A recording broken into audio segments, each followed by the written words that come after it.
there. Welcome to Look Around with the latest news for Cumbria and the south of Scotland. On the programme tonight, the family of a woman from Dumfries who died in Crete 15 years ago say their investigator has identified a murder suspect.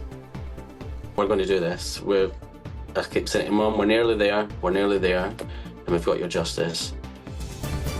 Also tonight, we look at the general election candidates for Westmoreland and Lonsdale and whether they're addressing the issues that matter to you. And cycling in memory of former Carlisle United footballer Tony Hopper, raising funds and awareness of motor neurone disease. Tony was 42, he shouldn't have died at 42, we shouldn't have this illness around, so I can't help but think, well, I'm not going to stop.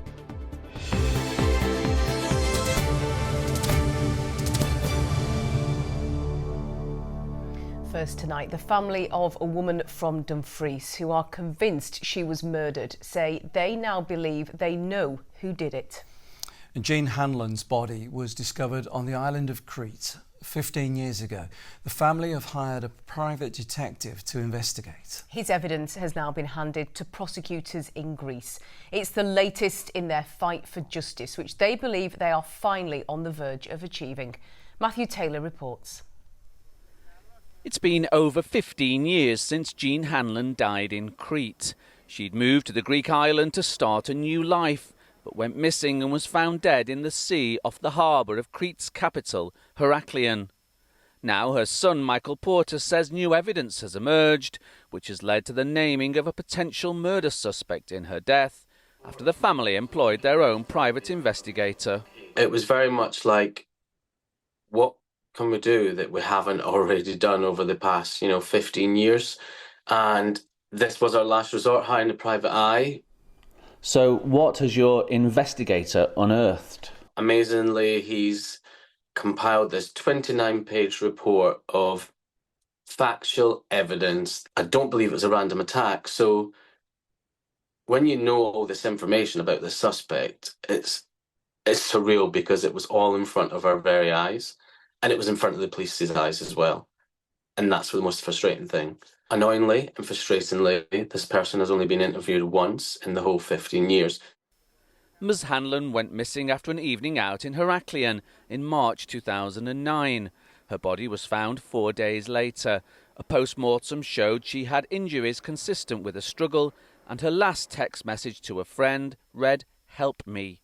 After a long campaign by the family, including a visit to Crete 5 years ago, the Greek authorities confirmed that her death was the result of foul play, but didn't take the investigation any further.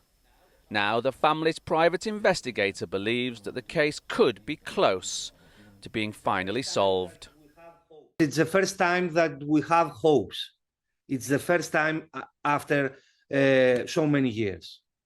Because they know, the family knows exactly who is the suspect, the main suspect. They know the motive. They know specific things. We are in a good position right now. So we have many clues, evidence, witnesses, and the puzzle, it's clear. We have contacted the Greek authorities, but they have yet to comment.